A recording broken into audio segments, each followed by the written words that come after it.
My mother didn't raise her voice, she didn't lean forward, she didn't even blink. She just placed her fork down, looked straight at me across the Friday dinner table and said, "You're not half the woman your sister is." The words didn't hit, they detonated. For a second the whole room tilted, like the world itself stepped back to watch what would happen next. I felt every quiet year I'd swallowed press against my ribs, every moment I kept peace by keeping silent, every time I showed up even when no one noticed. This time, though, I didn't choke it down. I pulled my chair back, the legs scraping the hardwood like a warning. I met her eyes and said, calm as clean steel, "Then she can start paying your rent." Forks froze. Mouths parted. My father's face went pale. "Our rent," he whispered like the word itself might bite him. "What rent?" Oh, the truth was just getting started. My name is Nora Ellis, the quiet one in a family that never made space for my volume. People think silence means shyness. But no, silence in my parents' house was survival. Silence kept peace. Silence kept things from falling apart. But silence also erases you. Before that night, before everything split, my life looked simple.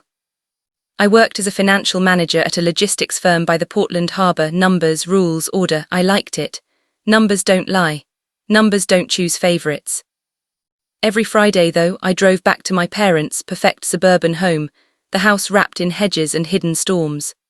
And the moment I stepped inside, I shrank back into the old version of me, the girl standing in my sister Vivian's shadow. Vivian, the star, the favorite, the daughter whose name people said like a miracle. Me, the steady one, the backup plan, the quiet one who didn't need attention. But that Friday felt charged, like the air had teeth. Mom kept glancing at me, sharp and judging. Dad looked too rehearsed. And Vivian, she had a smile stretched so wide it felt like she knew a secret I didn't. We sat. We ate. And like always, the conversation orbited around one son, Vivian. Her promotions. Her accomplishments. Her conference next week. Her shine. I cleared my throat.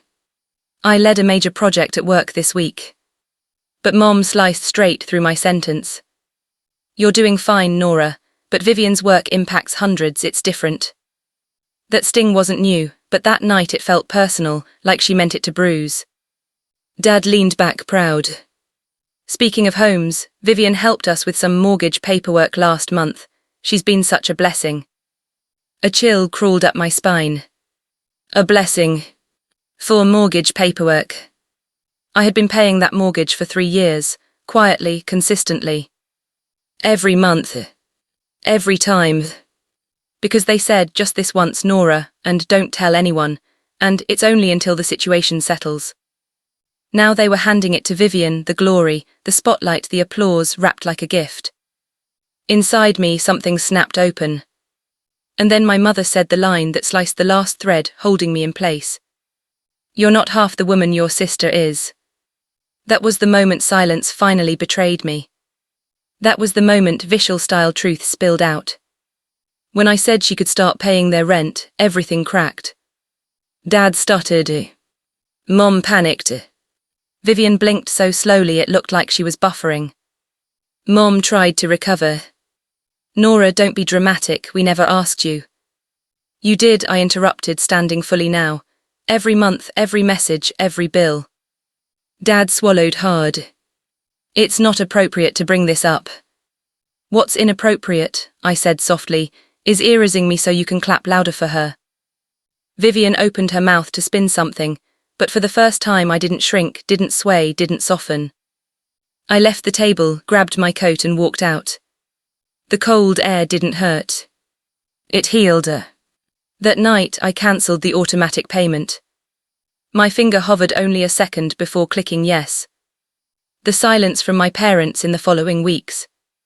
Oh, that silence was loud enough to shake walls. I started living again. Running along the rivers. Taking cooking classes. Making pasta with strangers who actually listened. Hiking around Mount Hood. Buying small plants for my apartment. And then, the photo arrived. A banner on my childhood home that read, "Congratulations, Vivian, for preserving the family home." 3 years of my life rewritten in one sentence. I didn't cry. I didn't shake. I gathered every bill, every receipt, every message, every month of sacrifice. And I made a slideshow. A quiet truth laid out loud. Halfway through organizing the files, I paused and stared at the stack of proof, and the question rose inside me like smoke. How long do you let your own story be told by people who were never in the pages? I didn't have the answer then, but I knew I would by the time this was over. The appreciation dinner.